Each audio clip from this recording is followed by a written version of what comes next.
Welcome to Killick & Co.'s podcast for the 25th of November. Last week we saw mixed performance across world stock markets. The US markets had a generally positive week, closing up around 0.2%, but importantly taking the S&P to all-time highs. In London here we closed with modest losses, but the main gains were seen in Asia, and we'll take a look at the chart of Japan, which is becoming quite a feature at this current stage.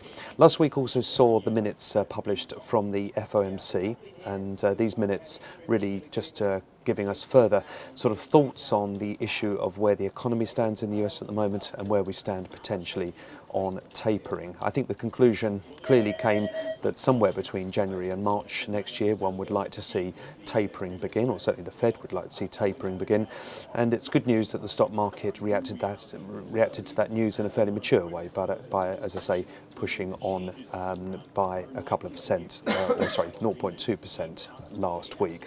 So let's turn to the coming week. Well, it certainly, I think on the face of it, looks like it's going to be quieter, both on the economic views and also corporate data, but this is the week ahead.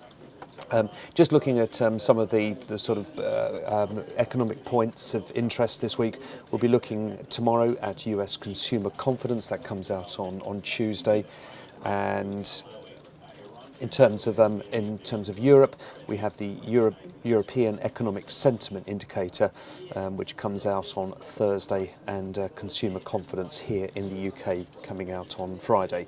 When we look a little bit further ahead, it's European inflation, which I think will continue to be one of the most important sets of economic data points coming out as to what is happening there. We are certainly seeing declining levels of inflation across Europe, and what reaction the ECB will take there. So turning to some of the charts, the first I want to pick up is Japan. I mentioned that we saw big gains posted last week in Japan and also in China. The economic reforms in China becoming quite a feature. Anthony Bolton was published or mentioned in the Financial Times. He, of course, is the manager of Fidelity China, and he thought that the economic reforms that are being laid out in China laid the groundwork for further gains in Chinese stocks. That certainly helped last week. We saw gains there, and this is the Japanese market, and we can see there a quick reminder, as soon as Abenomics came through in December of last year, we really saw the currency fall quite sharply and stock markets rise. It went on a fantastic run up until May. That's really when US tapering talk took place. Because it had the biggest gain, it really had the biggest fall. We had a very sharp pullback, but steadied through the course of June and really been steadily building a trend which broke out to the upside over the course of November. We are really just nudging those year highs for the Nikkei at the moment. And you tally that really with what is happening with the currency. It all centres on the economic strategy there, which is designed to try and lower the value of the currency in Japan.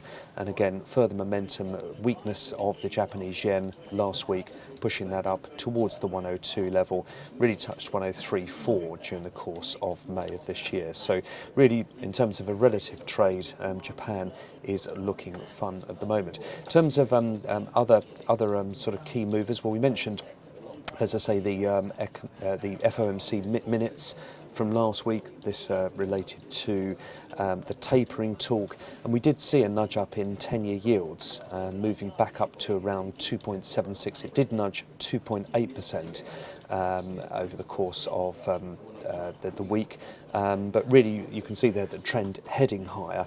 As soon as they stopped or reversed the decision for tapering back in September, we saw quite a sharp decline in yields, taking us back from 3% back to 2.5%. But that trend really since mid-October up to current levels of 2.8 shows that yields have got a tendency to be on the increase at the moment. The key question is what impact that has on the economy. Ben Bernanke in September warned that the economy was starting to suffer a little bit from these high yields, and that's why he held off from tapering in September, pushed it back by 6 months potentially, but as I say, those yields on the rise at the moment, so we'll be watching the economic data in the US quite closely from here. Turning to some of the stock markets, well in the West. I mentioned S&P that hit that high level of 1800 and moved through to 1804. So that is continuing to surge despite those higher yields. The FTSE, a little bit of a laggard last week, didn't have quite the momentum, but opening stronger this morning.